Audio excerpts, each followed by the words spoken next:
Hello guys, कैसे हैं आप मेरे चैनल पे। हेलो गाइस, कैसे हैं आप? आई होप अच्छे होंगे। Welcome to KPS academy. आज हम स्टार्ट करेंगे फंडामेंटल राइट्स। हम आर्टिकल 12 के बारे में जानेंगे। Article 13, article 14 and article 15 and article 16। आज हम 5 आर्टिकल्स पढ़ेंगे इस क्लास में। बहुत अच्छे से समझेंगे, सारे केसेस पढ़ेंगे डिटेल में। ठीक है, चलिए स्टार्ट करते हैं हम फंडामेंटल राइट्स। अब देखते हैं फंडामेंटल राइट्स क्या है। फंडामेंटल राइट्स एक बेसिक ह्यूमन राइट्स हैं जो इंडियन कॉन्स्टिट्यूशन में पार्ट 3 आर्टिकल 12 से 35 में दिए गए हैं। ये गारंटेड राइट हैं। ये अगर इन्हें कोई वाइड करता है तो हम अंडर आर्टिकल 32 सुप्रीम कोर्ट में जा सकते हैं और हाई कोर्ट अंडर आर्टिकल 226 के अंडर हम हाई कोर्ट में जा सकते हैं अगर इन्हें कोई वाइड करता है। अब समझते हैं ह्यूमन राइट्स क्या होते हैं। ह्यूमन राइट एक यूनिवर्सल राइट्स हैं। ठीक है, इंसान को सिर्फ इंसान होने के नाते मिलते हैं, जैसे कि right to life, right to dignity, right to freedom, right to equality. ठीक है, ये सारे राइट्स आते हैं हमारे ह्यूमन राइट्स में। अब देखते हैं नेचुरल राइट्स क्या होते हैं। ये वो राइट्स हैं जो हमें नेचर से मिलते हैं, मतलब प्रकृति से मिलते हैं। ये बर्थ से ही इनका हमें बर्थ से इंटरेस्ट होता है, बर्थ से ही होते हैं ये। ठीक, जैसे कि right to life, right to liberty, right to property, ये सारे क्या हैं? हमारे नेचुरल राइट हैं। अब देखते हैं कॉन्स्टिट्यूशनल राइट क्या होते हैं। कॉन्स्टिट्यूशनल राइट हमारे जैसे कि फंडामेंटल राइट्स एंड डीपीएसपी हैं, ये हमारे नए कॉन्स्टिट्यूशनल राइट हैं। Under article 326 right to vote देना हमारा ये कॉन्स्टिट्यूशनल राइट हैं। ठीक है, अब देखते हैं, हम पढ़ते हैं आर्टिकल 12। इसमें दे रखी है डेफिनेशन ऑफ स्टेट। डेफिनेशन पढ़ते हैं हम। स्टेट में डेफिनेशन में क्या क्या आता है, क्या होता है डेफिनेशन ऑफ स्टेट। ठीक, the state includes the government and parliament of India and the government and the legislature of each of the state and the local other authorities with in the territory of India under the control of government of India.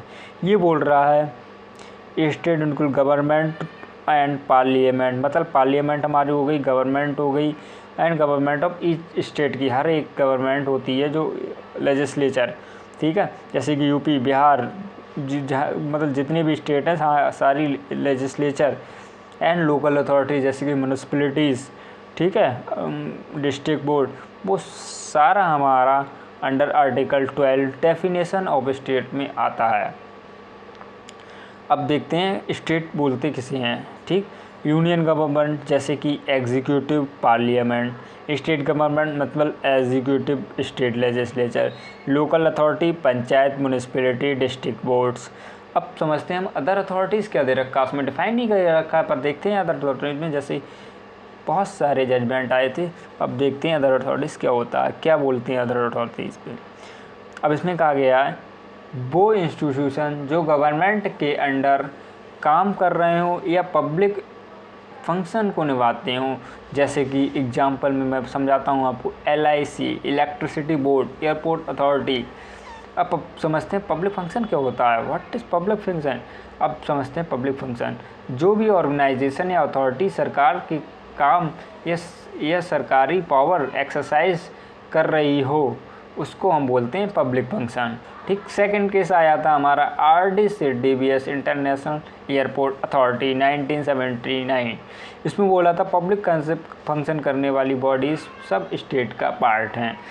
मैंने बताया था public function क्या होता है, जो भी organisation या authority सरकार के काम या सरकारी पावर एक्सरसाइज कर रही हो, प्राइवेट हो या सेमी प्राइवेट ऑर्गेनाइजेशन हो, भी गवर्नमेंट के लिए काम कर रही है और वो पब्लिक सर्विस या पब्लिक ड्यूटी रिफॉर्म कर रही है तो भी वो स्टेट का पार्ट है। तीसरा आया था अजय हसिया BS खलीद मुझसे। ठीक, ये आया था 1980 में केस आया था। इसमें बोला था पूरा कंट्रोल सरकार के पास है, वो भी स्टेट का पार्ट है। पूरा पैसा सरकार देती है, वो भी स्टेट का पार्ट है। पब्लिक इम्पोर्टेंस का काम करती है, वो भी स्टेट का पार्ट है। ठीक है, मोनोपोली स्टेट गवर्नमेंट ने दिया तो भी स्टेट का पार्ट है।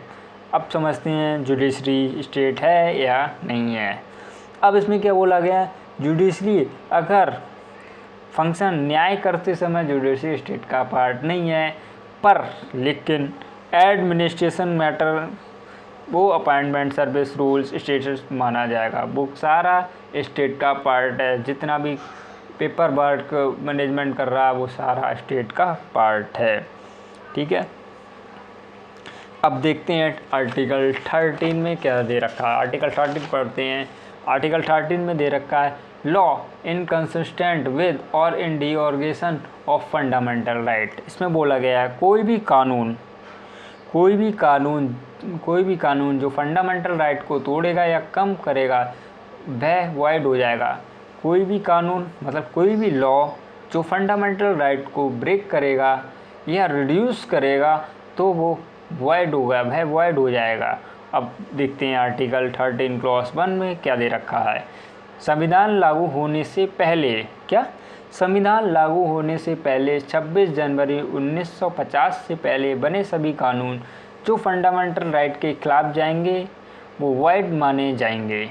जैसे आर्टिकल 13 क्लॉज 2 में दे रखा है कॉन्स्टिट्यूशन लागू होने के बाद, उसमें बोला था 13 क्लॉज 1 में कॉन्स्टिट्यूशन लागू होने से पहले 26 जनवरी 1950 से पहले, इसमें बोला है लागू होने के बाद स्टेट कोई ऐसा कानून नहीं बना सकता जो फंडामेंटल राइट को छीन रहा हो या उसकी पावर को रिड्यूस कर रहा हो, कम कर रहा हो पावर को। तो वो क्या होगा, लागू होने के बाद अगर ऐसा करेगा तो वो कानून उस सीमा तक सामान्य वर्ड होगा, उस पार्ट असामान्य हो जाएगा, वाइड हो जाएगा। ठीक। अब आर्टिकल क्लॉज 3 में क्या दे रखा है, लॉ का मतलब समझाया है इसमें। जैसे कि लॉ का मतलब ordinance, law, order, by law, rule, regulation, notification, custom, usage. Ordinance दे देखा, ordinance, order, by law, rule, regulation, notification, custom. ठीक है, इसमें जजमेंट आए थे शंकरी प्रसाद केस आया था 1951। इसमें बोला था कॉन्स्टिट्यूशन अमेंडमेंट लॉ में नहीं आते, गोलकनाथ में रिजर्व जजमेंट दे दिया, कॉन्स्टिट्यूशन अमेंडमेंट लॉ के अंडर आते हैं, फंडामेंटल राइट के अंदर। अब पढ़ते हैं आर्टिकल 14 में क्या दे रखा है। 14 क्या कहता है, the state shall not deny to any person equality before law, equal protection of law within territory of India, citizen plus foreigner के लिए है। Equality before law British concept है, no one can be above the law. ठीक, इसमें क्या कहते हैं, सभी लोगों के लिए कानून एक समान है और कानून के सामने सब एक समान है। जैसे कि no can is above law, equal treatment, discriminated, not allowed. जैसे कि मैं एग्जांपल दे के समझाता हूँ आपको। जो लॉ, जैसे आप ट्रैफिक लाइट पे अगर ब्रेक करेंगे लॉ, तो जो पेनल्टी यहाँ पे पड़ेगी, दूसरा पर्सन वो भी ब्रेक करेगा अगर लॉ, तो उस पर भी सेम पेनल्टी पड़ेगी। ठीक है, तो equal before law, equal protection law समझते हैं। सभी लोगों के लिए कानून सामने बराबर सुरक्षा मिलेगी।